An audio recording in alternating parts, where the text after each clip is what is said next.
Hello, this is OverlordBou, back with another information video with SAT score, and today we're going to be looking at the very interesting Barbiano. And I'm sorry if I'm butchering the name, but if someone in the comments could let me know, I would greatly appreciate it. So, this ship is a cruiser that IRL, it was an actual cruiser, that they put a lot of anti-air guns on it. And in World of Warships, they've decided to do it with a DD. So it's a cruiser that's a DD. So it's pretty freaking big for a destroyer. And it has a lot of interesting gimmicks we'll be talking about today. And I'll let SAT score start us off. So to clarify, the ship itself did exist, but the configuration in World of Warships is actually just a project. So the Italians developed a project using her as the basis, intending to convert into a fast anti-air ship. You can think of it as a Atlanta, but just faster. So that instead of having the 6-inch guns, they instead mounted the 16 90mm heavy anti-air guns, i.e. the guns that we'll be talking about pretty soon. However, the Italians never actually converted the ship, and Barbiano was sunk during the Battle of Cape Bon. So, had she been converted, it would have been a very interesting anti-air ship. So talking about the guns, it is what you expect from an Italian ship. 90mm guns that fire SAP, and but the catch is she only has SAP, so no HE, no fires, just SAP.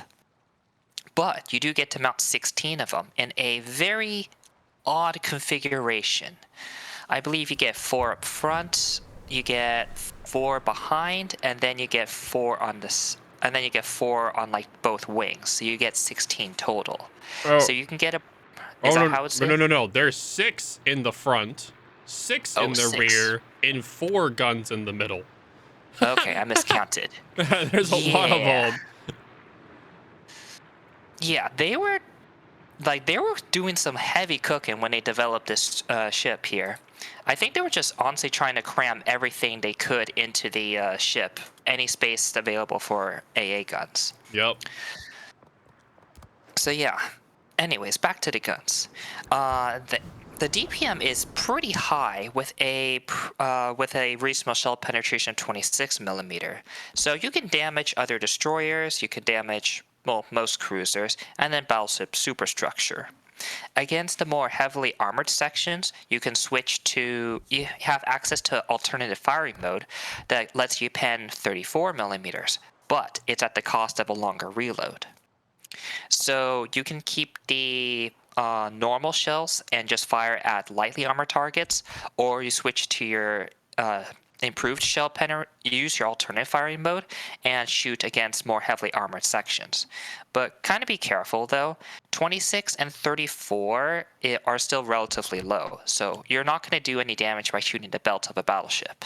Yep. In terms of survivability, it is a cruiser, and thanks to its cruiser heritage, it has a pretty high HP pool.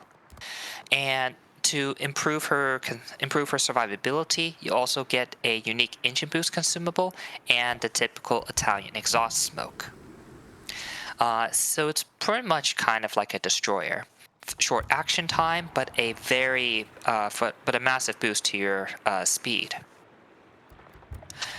And the drawback, though, is you're still a cruiser, so you're pretty big, your maneuverability isn't very good, and relative to the destroyer, you have pretty bad concealment. Yeah, this thing when built has an 8-kilometer concealment, and it does have a top speed of 41.6 knots, and that is with the speed flag, and that is not with the engine boost active. With the engine boost active, it'll go to about 47 knots-ish. It does have a turning radius of 880 meters, which is not surprising with how big this ship is. This ship is legit the size of a light cruiser. It is very massive, and that makes for why the concealment is 8 kilometers. And it also has a rudder shift of 6 seconds, so you're not going to be turning very tightly in this ship. Let's just say that. Hmm. Uh, so going on to the other stats of the ship, funny enough, while it's designed as an AA cruiser, the AA on the ship in World of Warships kind of suck. You have a lot of long-range AA. You have some short-range AA, but the long-range AA, the action zone of it is 4.6 kilometers, which Yep. is kind of horrible compared to other ships. Like, you're looking at the paper stats on paper, you're not going to beat a Holland. But I don't think. I mean, it looks like you're kind of struggling to even beat out a Marceau, which is not really impressive for AA. I mean, if you do get a lot of flack, so it is a saving grace, but Mm-hmm. you don't get much time. Like, you probably get one, maybe two if you're lucky in terms of like flak spawns. Yeah. But because your long range AA range is so short, enemies literally can just fly past it after the first flak and just hit your destroyer. And you don't have any ways to increase that explosion damage. So I feels like in her current state, your AA cruiser slash AA destroyer is not really a good AA destroyer. You're gonna Mm-mm. have to rely on your consumables as usual to survive CV strikes. Yeah, just like the typical Italian destroyer, you have to use your smoke and engine boost to get out of a situation, because any kind of CVIS that's above you, you aren't going to be having that much fun dealing with it at all. Hmm. And second, you have, and then for the other alternative attack, you have depth charges, the ones you drop off the butt of your ship. And the ones on the Barbiano, they actually look a lot more, they look a lot better than usual. Your maximum damage is 3,200, Mm-hmm. and you drop 10 of them per attack, which is relatively good for a destroyer. Mm-hmm. It is, and it's probably off of just the fact that it's a cruiser, so it's going to be able to hold more.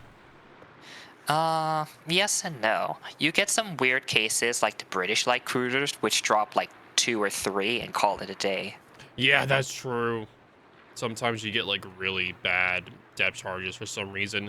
At least it's not the Edgar depth charges that literally fly up in the air off of one side, and there's only like 3 or 4 of them. Mm-hmm.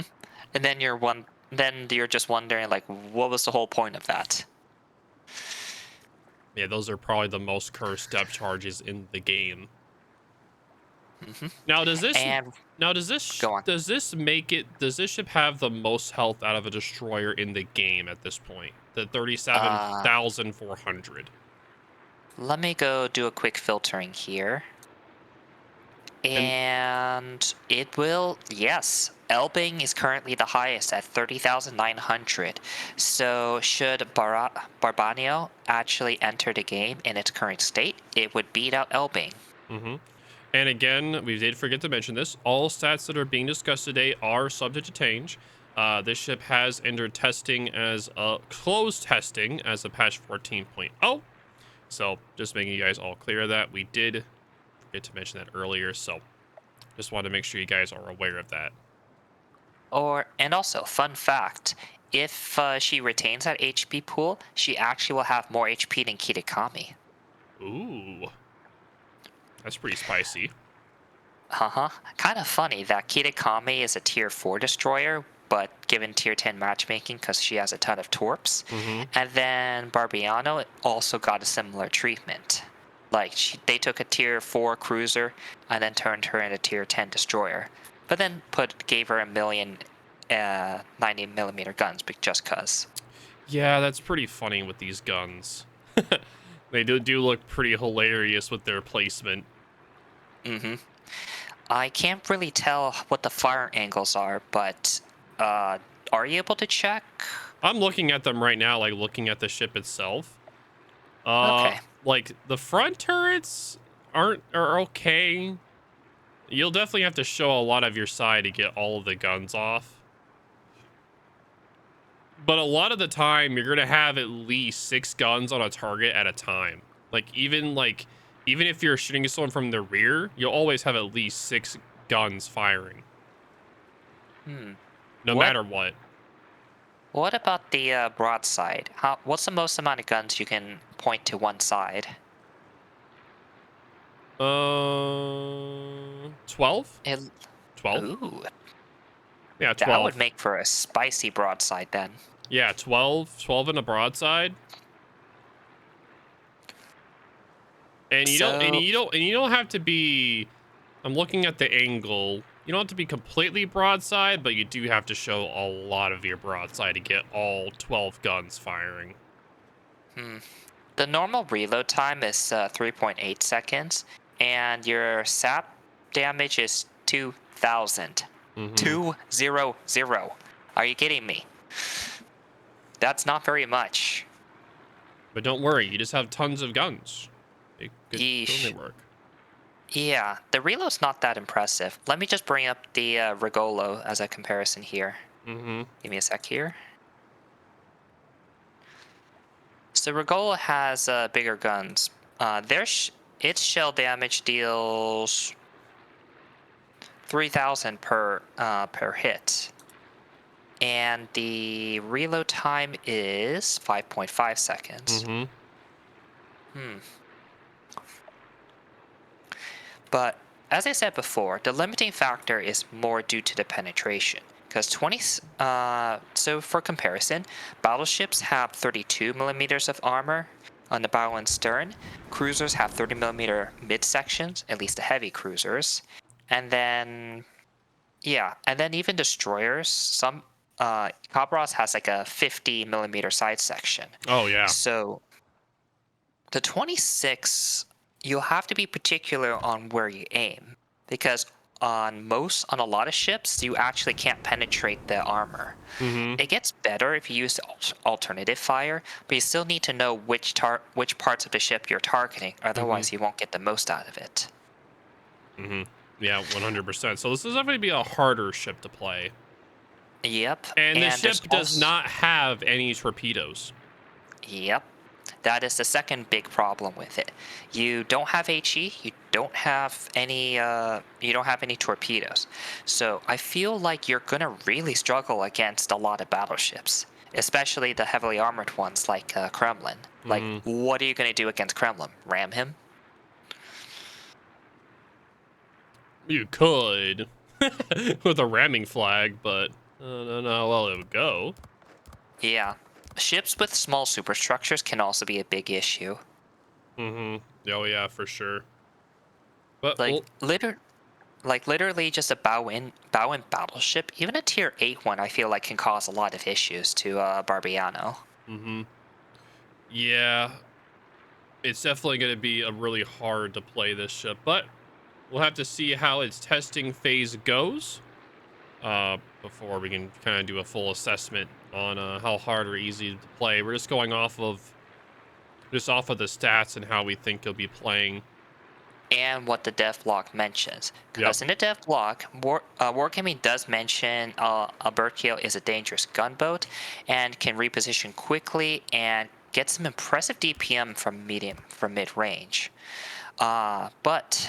So keep track of enemy destroyers. It says to be careful of enemy destroyers since you can get torped, which I could see given her poor maneuverability. Oh yeah. But at the same time, Barbarcio, yeah. Basically, I feel like you can literally run up to a destroyer. If you get very close to it, you can annihilate them with your SAP DPM. The main issue is that 8 kilometer concealment. That is such a bad concealment, and this is fully built concealment. Is 8 kilometers. I also haven't mentioned the ballistics. 90 millimeters is not very good for ballistics, No, it's and I feel not. like, yeah, and I feel like just that big concealment problem makes it even worse. Yeah. So if you were to fight something like Kleber can literally stay at 8 kilometers, just hits you and dodges while your 90 millimeter shells are still flying in the air. Mm-hmm. I don't have none of the destroyers. I think have 90 millimeters as their primary weapon, so I can't tell what the ballistics are. I don't anticipate it to be good though. Yeah, we're gonna have to just see whenever it is out. But anyway, let me know what you guys think of this ship in the comments if you guys like the ship. If you don't, what are your thoughts about it? But thank you all for watching. If you guys have any questions, just let us know in the comments. Thank you all for watching, and we'll see you guys in the next video.